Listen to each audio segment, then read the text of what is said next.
Welcome back to Virtual School Assembly. Today our guest is Master Rick Rando. Rick is an author, keynote empowerment speaker, CEO, philanthropist, martial arts master, and leadership mentor. He is passionate about inspiring people to become fire starters. He wants self-motivation and leadership by example to sweep every business, nonprofit, academic organization, and family unit throughout the world, making our daily interactions positive and valuable. Welcome to the show, Rick. Hey guys, welcome to our virtual assembly. My name is Master Rick Rando, owner and president of Kickmasters Karate here in Western Maryland. You know, it's crazy that I have spoke all over the country to hundreds and hundreds and hundreds of high schools and middle schools, elementary schools, but I've never had the students, you, come to me. Never had that.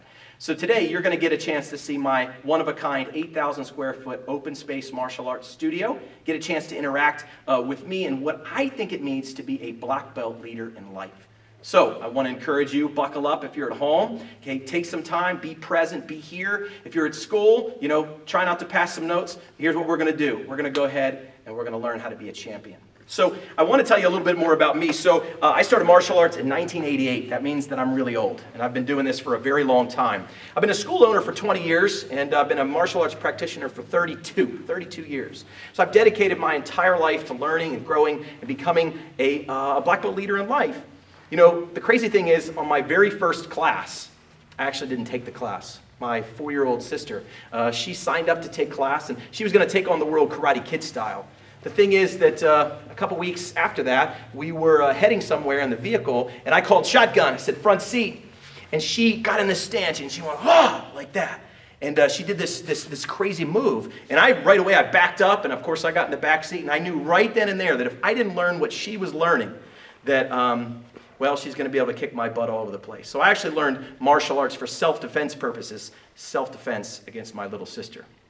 So the thing is in life is when we decide that we want to do something, to go somewhere, to be somebody, to achieve a new task, a new activity, the first thing we have to do is we have to start. We have to decide. And here in martial arts, what we do is we bow in. So we actually come to the center of the floor, the side of the floor, and we put our feet together and we bow.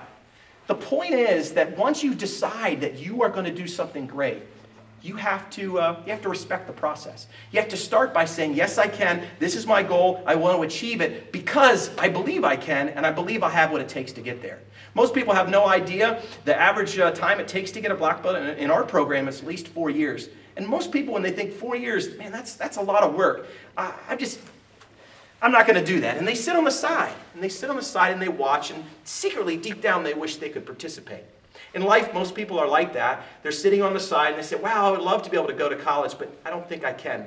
Man, I would love to be able to learn a new language, but I don't think I have the aptitude for it. I would love to learn to play guitar, but I'm just too busy. Most people sit on the side because this is where comfort exists. You can sit on the side, you can relax, and maybe even criticize from over here. But until you're in it, until you respect exactly what it is that you're going to get up and do, you won't fully win. You won't truly be a confident leader. So the first thing you got to do is you got to bow in. So in life, you have to bow in. Whatever it is, if you're graduating or if next year you're a senior, right, and everybody else is sort of taking that time off to relax and senior, what up? No. What we're going to do is we're going to bow in and we're going to get moving, okay? It's never too early to know who you are, define that path, and go ahead and work towards it. So we bow in. The second thing we do is we step onto our floor. We step into the arena. We step into the college. We step into those private lessons for guitar. We go ahead and start learning that new language. And we put on the white belt. The white belt is significant because it's the level that says you are officially a beginner. You're officially learning. You're officially starting the process. And the crazy thing is, us black belts or the brown belts, they look back at the white belts and they say, I remember when I started. The hardest part is walking in. The hardest part is owning it and saying, I'm ready to learn, I'm ready to grow. Look, I'm not talking about starting martial arts here. I'm talking about winning in life, about being someone that you're proud to know, someone that you remember back and you say, I remember my first ballet lesson, and now, of course, I'm dancing in New York. The first thing you got to do is bow in. The second thing is you can't be afraid to start at the beginning or maybe even start over. Now, the way our martial arts studio is set up is that the lowest rank is in the back left. And then, of course, kind of like a typewriter, it goes all the way down the floor. Okay? So what happens is the first level is white, and then you go to gold belt. Gold belt, you start refining those skills. You start getting better, more proficient, a little more confident, right? Then you get to orange belt. Orange belt is all the way over on the far right. Orange belt, big deal, because that's sort of when you start leveling up. That's when we start sparring. Do you know who your greatest enemy is in life? Do you know who it is? It's you. It's you. It's that person that's staring back at you every morning. It's the person that says you can. It's that little voice in your head that says you're not pretty enough, that you're not good enough. At Orange Belt, we tackle that head on. We face that greatest enemy, which is ourselves.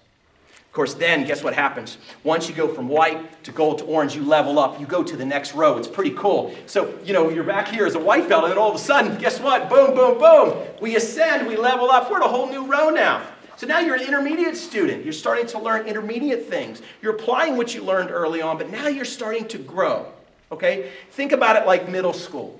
So, in elementary school, we're coloring and we're learning our words and our sentences, but now all of a sudden we're starting to write something that means something to us. We start discovering who it is and who we are, where our potential truly lies. And of course, we can go all the way down the row. Okay, the next level is purple, and then blue, and then red. And then guess what? You level up again, and now you come to brown belt level. Brown belt level is sort of where most of our high school students are right now. Right? We kind of got it figured out. We know our clique is. We know who our friends are. We know what lunch table we sit at. Brown belts, we start learning who we are, but we're not a leader yet. We haven't ascended yet to that level of leadership. Right? So the cool thing is all the brown belts are all in the same row. And the amazing thing is, in order to truly stand out, you've got to do things that your peers, your classmates aren't doing. You have to be detailed. You have to be driven. You have to practice outside of class. Yeah, imagine that. We don't just come to basketball practice and do 3 hours of practice and that's it. No, we come to class, we do our class, and then we go home. We have homework, and then we get up the next day, and before anybody else wakes up, we've stretched and do our slow kicks and push-ups, crunches, leg raisers, because that's what winners do. Winners in life work. Winners work. Put that in your head, right? Winners work. So we want to make sure that we're leveling up and always working on something to make us stand out. When you go to college, there'll be 1 million of you. No disrespect, but there'll be 1 million of you on paper. But guess what? Life's not played on paper. What we've got to do is we've got to level up. And people that are driven, the people that are passionate about who they are and they know who they are, they will always lead. And let me just tell you something, as brown belts, right? And everybody's sort of on this level playing field until you do activities and do practicing to make you stand out. You have to also know who you are not. See, brown belts know that they're not white belts anymore. They're not beginners. They also know that they have a responsibility to work hard, because that front row up there of all black belts, they're working extra hard and scrutinizing everything that you do. That's kind of the way it is in life. When you start to become bigger than you were yesterday, you start having a bigger target on your back. So what we've got to do, if we're a brown belt in life, is we got to realize there are people behind us, but most importantly, we're not finished yet. Now, of course, I can talk about black belt testing, and look, all of this stuff is not important to you, because I'm not here telling you should do martial arts. I'm telling you need to be a black belt in life. But what happens here? White belts are in the back left. The highest rank is always at the front. It's black belt level. And here, once you're a black belt, you get to wear a special uniform. It's got your name on the back, just like that. And of course, you get to wear fancy belts and so on and so forth. But the most important thing at black belt level is now you're up front. Now you're a leader. Now people always know where to find you, and they always know that they can count on you to do what's right. You're facing the class because A, we always lead by example, and B, we always want to see where we came from. In our martial arts studio, we have a mirror up here too. And the most important thing in life is once you are a leader, once you've reached that capacity where you're ready to truly be someone that people want to follow, it's important to realize that this person will never lie to you. That means that when you stare at that person in the mirror, you have to realize that if you're a dishonest person, you got a dishonest person staring back at you. If you're someone of integrity, you have somebody that has extreme character staring back at you, both good and bad. And of course, we all have flaws. But here's the thing. When you're in a position of leadership, when you're a black belt leader in life, it's important to make sure that you never take a day off, that you don't have a bad day. Okay? You can make mistakes, of course, we're all human beings, but we're not going to go ahead and have that lapse judgment where we're just going to be at that party where all the drugs are. Or, it's not something that we want to do to be disrespectful in public or to make fun of the elderly. You're always being watched. When you're in the front, everybody watches the leader. So wherever you are in life, whatever you aspire to be, I want you to remember to be a black belt at it. I want you to remember to make sure to be a confident leader. In fact, in my martial arts studio, that's our mantra here, is Kickstarting confident leaders. Confidence comes from you. It comes from experience. It comes from knowledge. Have those two things and you'll be an unstoppable leader. Also, we want to make sure that you understand that just because you've reached the front doesn't mean you're finished. Because after black belt, you have all these stripes that you could earn on that belt. Okay? I'm a 7th degree black belt. It just means I'm really old. Okay? And I know I'm talking to high school students, and you may look at me and say, man, that guy's, he looks pretty young. But here's the thing. You can't settle. You can't stop when it's complete. You stop when you're finished. You stop when you go all the way through, and now all of a sudden, now people are inspired to be around you, and you're just as humble just by looking at the mirror. But here's the thing. Last thing. You can't be afraid to start over. After 30 years in the martial arts, I reached out to a great friend of mine named Anthony Hockley. Okay, he lives in Australia. And I humbled myself and I put on a white belt again for the very first time, and I started training in another martial art. I'm not trying to pat myself on the back, but you can't be afraid to start over. You can't be afraid to be a white belt again daily, to learn new skills, and to go ahead and sharpen that mental prowess. But it's fun to talk about being a black belt. But you can't be a black belt unless you start. You can't be a front row student until you're a back row student, until you're a white belt. And I want to finish with something really, really important, and I want you to remember this. Remember we talked about this winner's work earlier? But I want to finish with this. And this is important. When you put the white belt on, and you aspire to be bigger and better than you already are, to be greater than what life has given you thus far, you become phenomenal. Average is forgotten. Put that in your head. Average is forgotten. Be better than you were yesterday. Be bigger than you ever thought. And don't ever be afraid to help those that are in your class, because you are a leader. You're a black belt leader in life. My name is Master Rick Rando. Honored to be here today. Thank you so much for having me. Until next time. All right, Rick. Well, so now we've watched your presentation, and I want to dig into it a little bit. This has been fun for me to watch the video in advance. Usually it's going live, but this gives me a little bit more to mull over, and I've been able to think about this for a while. Before we get into leveling up, I want to just ask you a little bit more about you. You mentioned that you've been teaching for a long time, and you've even had your studio for 20 years now, right? Yes, sir. I've been a studio owner for 20 years and a martial artist for 32. Okay. So when we think of a martial artist, we don't usually think business owner, but 20 years ago, you became a business owner by getting this studio, and there's a lot of work that goes into that. Can you talk a little bit about why you decided to start your own studio and what was entailed in getting that up and running? Sure. Well, long story short, I started as a kid, and as you heard earlier, I started because my sister started, and I wanted to be able to defend myself. That is a true 100% story, basically 12 years after that very first class that I did not take, my instructor came to me and said, listen, I've been grooming you, whether you knew it or not, for the past 4 years to take over.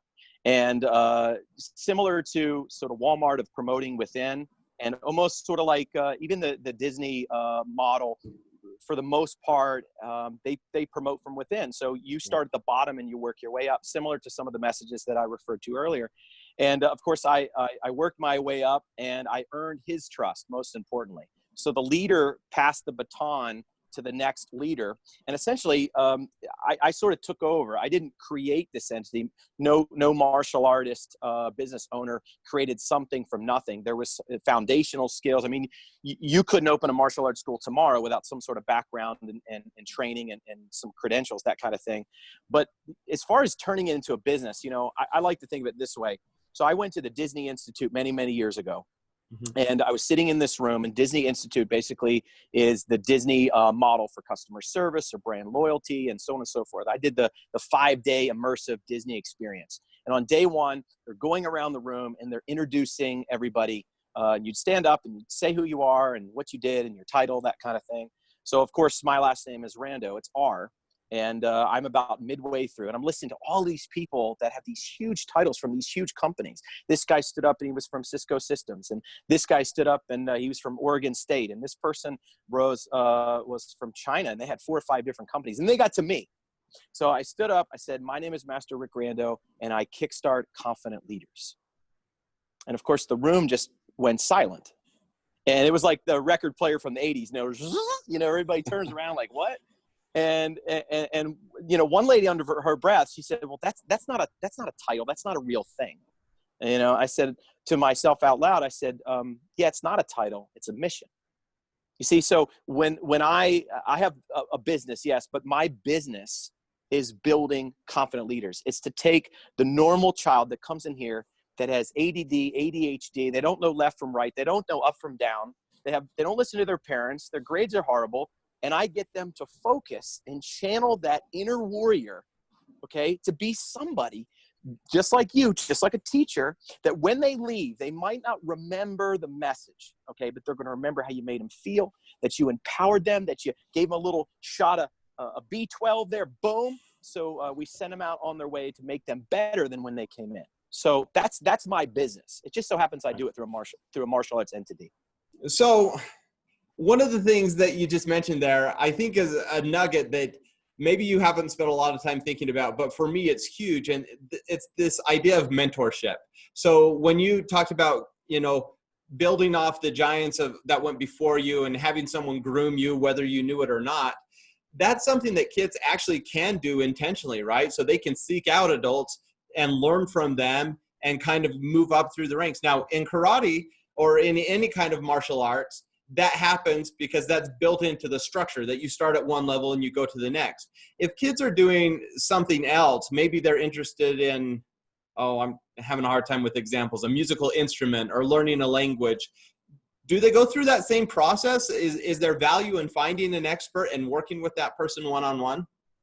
Well, the beautiful part about 2020, where we live, is there is an infinite supply of information. It's called YouTube, okay? Right. And to give you an example, 15 years ago, I had 2 tools my father gave me. He gave me a screwdriver and he gave me a hammer. And he didn't know how to use either one of those tools, okay? And I say that respectfully. My dad's no longer living, so I say that respectfully, okay?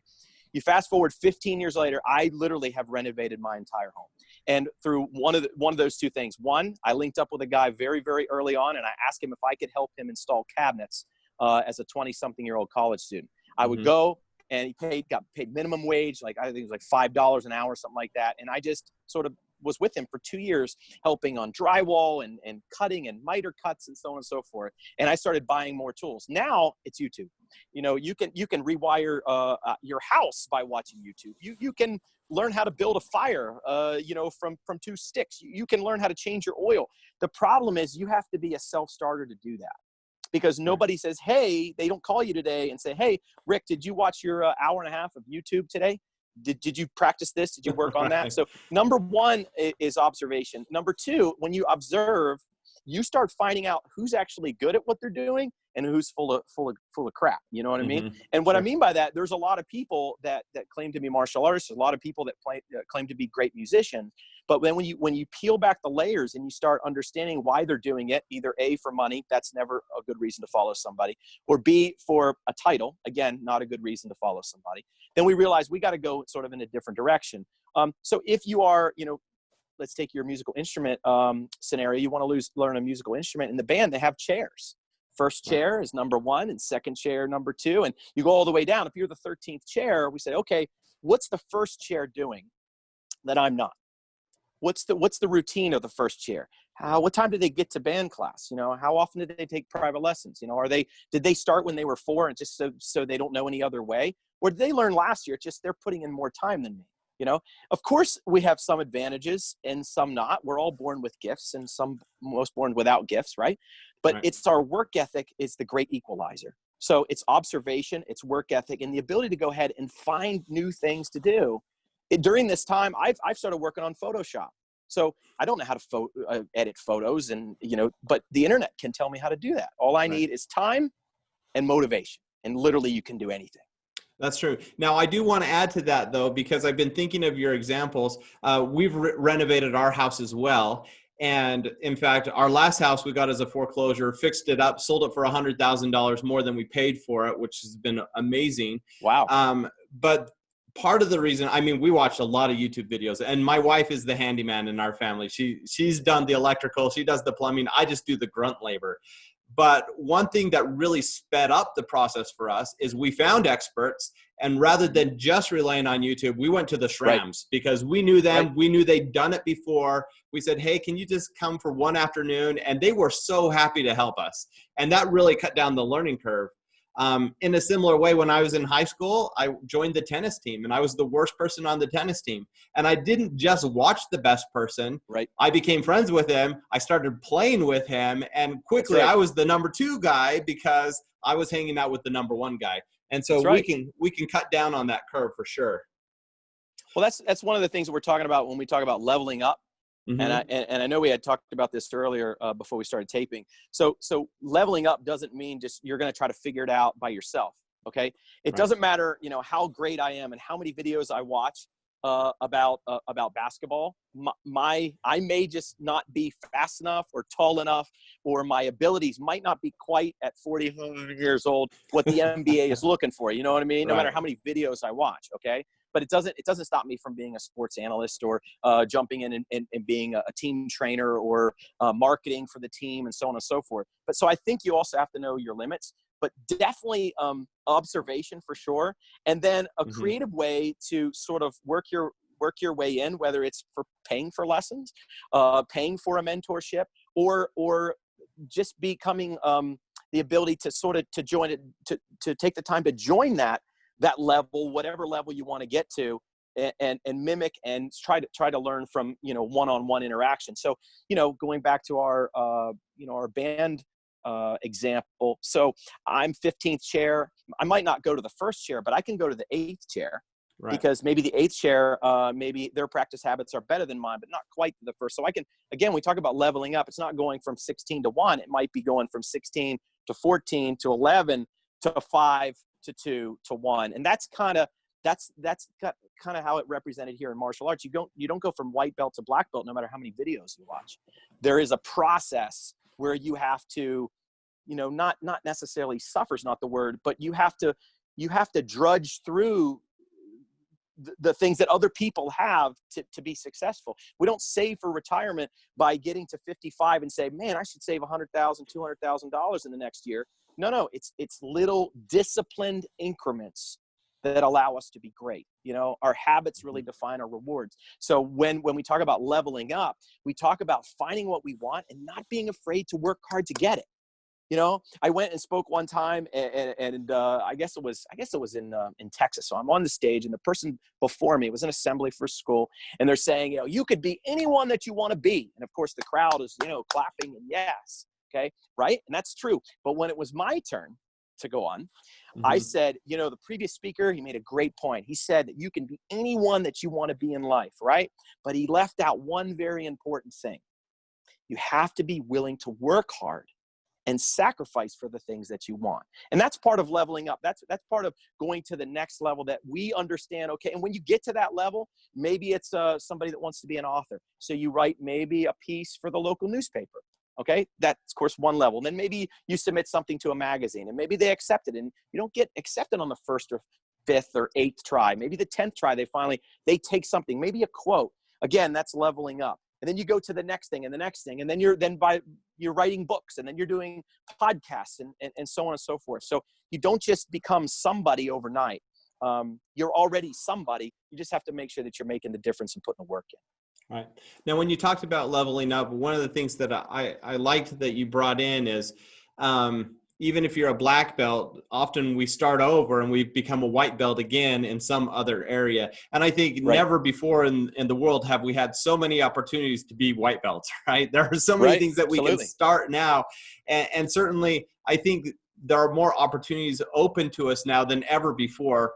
Just because, like you mentioned before, we have technology, we have ways of learning about things and really kind of just easing into things. I loved your example of writing, submit an article. I did exactly that. I'm a sports writer. I'm a recruiting analyst for the largest newspaper in my state. I get media passes to go to football games. And it's because I started a blog and people started writing it. And, after I got 1 million views, people started asking me, please come write for us too. And that absolutely happens. For kids that are thinking, well, I don't want to start over. I want to do something related to what I'm already doing. Do you have any advice for them or some general guidelines on how they can take what they're already doing and maybe branch out and expand into other areas? Well, I think the number one thing that we all have to do in life is we have to figure out who we are. Number one. Okay. And we don't do it in middle school, and we hardly do it in high school because we're still trying to fit in and trying to sit at the cool table and that kind of thing. We don't really do that. Some people know pretty quickly who they are in life. Derek Jeter's a perfect example. He said from day one, I'm going to play shortstop for the New York Yankees. And right. Everybody and their brother said, there's no way that's going to happen. Have a plan B.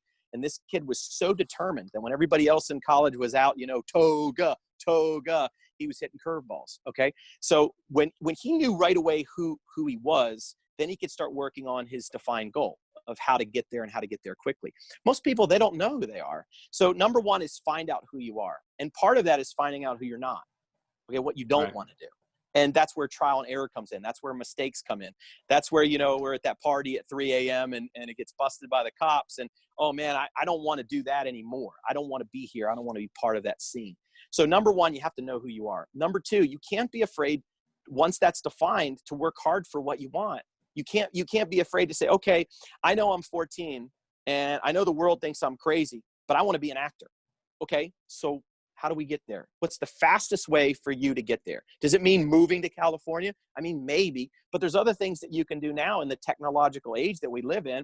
I have a guy that lives about, I want to say a quarter of a mile from my house. He's been in 4 movies. He's a kid. He's 15 years old, and he submits all his reels online. His right. mom is his agent, and he has an agent in New York, and he has to travel for the casting calls and all that kind of stuff. But for the most part, it's all online. So, the thing is that he's motivated. He did the research to sort of go in that direction. The other thing is too, you got to be passionate. You have to realize that once you find out who you are, and you gotta wake up with this desire to make a difference. And I think that's a huge thing. So if you're following money, okay, you might get there, but you won't be happy. If you're following a title, you might get there, but you're not going to be happy. If you follow what your heart says and what you really say, I was born to do this, okay, you'll get there. And not only will you be happy, you'll get there fast, and then you'll be able to serve other people. I mean, think about this, Tyler, you know this. Teachers don't teach for money, right? Right? You didn't get the signing bonus. You're not getting the 2-month paid vacations, right? You didn't get the cost of living increase every 3 or 4 months. No, you teach for the light bulbs. You teach for the kid that comes in to your class and he can't read. And he's in 5th grade, and he's supposed to be able to read by now. But somehow he slipped through, and everybody just passed him through. Just go ahead and pass, because you know what, Timmy, he's a nice kid. We're just going to keep passing. And all of a sudden you get him and you say, listen, no, you're in my care, and I'm going to build you to be a better man. I'm going to build you to be a confident leader. That's what we do, right? So I would say passion is important. And here's the other thing too, and just because you're a teacher, I'm just going to say this, and literally I have never met you until this moment. I remember the name of every single teacher I've ever had, ever, from kindergarten all the way up, okay? So if you're a kid and you're watching this, I know that you can do the same thing, all right? But here's the deal. At 40 years old, for my 40th birthday, my wife said, what do you want, 40 years old? I said, you know what? I want to do something big. One, I want to build a treehouse for my kids. I have younger kids, okay?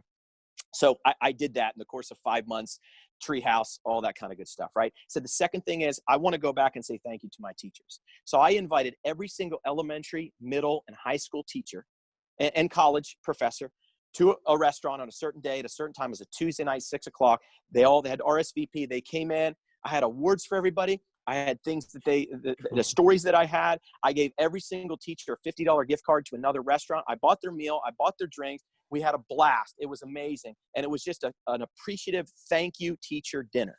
Okay. Now, the reason I say that is not because I need a pat on the back. Okay. It's because you also have to realize that once you know who you are and you're motivated and you're passionate, you're ready to level up, you have to say thank you to the people that helped get you there. And it might not be just mom and dad or your neighbor.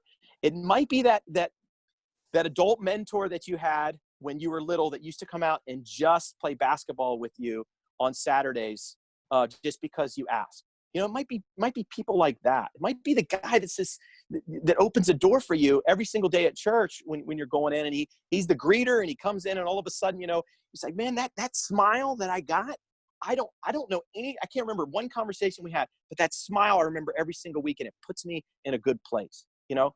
So I also think when you talk about leveling up and you talk about branching out and becoming, you know, bigger, you have to remember that you have to have attitude of gratitude as well. Absolutely. Well, I appreciate you coming on today, Rick. What an awesome message about leveling up. If kids want to learn more about you, I know we already mentioned your website earlier, but we'll put some links in the description. Where is the best place for people to find out more about you? Well, here's the deal. You can connect with me on social media, all my social media pages. We'll go ahead and link those so you can just click on them. But randospeaks.com. And here's the other thing. On social media, if you're a kid and you reach out to me and you have a question and you private message me or whatnot, I always respond. And most of the time I respond with a video because I'm just that type of person. I like to do this instead of this. I don't know. I'm old like that, I guess. Cool. Well, thanks for being on today, Rick, and sharing your message with us. Yes, sir. Thank you, Tyler. I'm humbled, and I appreciate you doing what you're doing. This platform is going to be very, very big one day, and I'll be able to say that I was on it early on, and I appreciate the opportunity. Thank you, sir. Cool.